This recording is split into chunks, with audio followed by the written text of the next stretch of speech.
Montreal Canadiens in Game 6 at the Bell Centre. Chris Johnston, it was Zach Bogosian when speaking to the media on Friday who said that the Leafs have to treat it like their Game 7. But then it was Sheldon Keefe who said that they shouldn't change anything. They should just play their game and with no added desperation. Is that what makes these elimination games so difficult, is that everyone feels they should be playing a certain way or shouldn't be?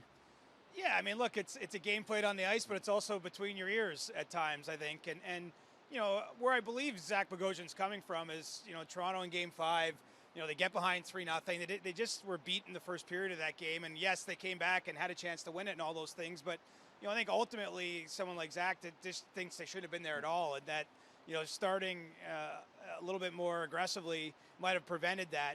What Sheldon Keefe's looking at is the big picture of the series. And he sees a team that's been in control for huge sections of it. I mean, look, since January, these teams have now played 15 times. Toronto's won 10 of those games. I think that he feels they don't have to reinvent the wheel, that if they're just the best version of themselves, they'll get to where they want to go. Now for the Habs, in Game 5, how much did that offensive outburst and that quick start they had give them renewed life in this series? Big time. I think especially going home, having some fans in the building, even if it's just 2,500 at the Bell Centre, getting a couple pucks behind Jack Campbell, who had only allowed one goal in the previous 2 games. I think all those things start to build the belief on the Montreal side of things. And look, they're looking at the flip side of the same coin. They've only won 5 of 15 games this season against Toronto, but they see Carey Price playing as well as he has. Maybe they're seeing a little bit of a crack in the armor of Jack Campbell. I mean, those are the stories or the things that they're reinforcing in their dressing room about, just try to get back here to Toronto for Game 7. And I do think that they will have new life, new energy, and will probably start really well again on Saturday night. Now, there were plenty of questions directed towards Sheldon Keefe Friday morning about Austin Matthews and Mitch Marner and their lack of numbers or lack of goals.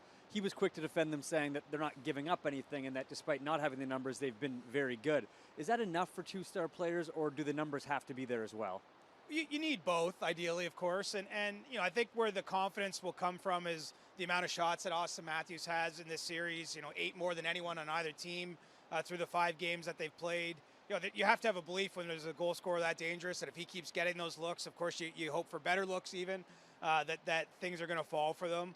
But I think, Sheldon's point largely was that they haven't been on the ice for a goal against yet at 5-on-5, and they're playing more minutes than any other forward group for the Leafs. And so they certainly haven't hurt the efforts, but, you need someone to rise up and to win that last game.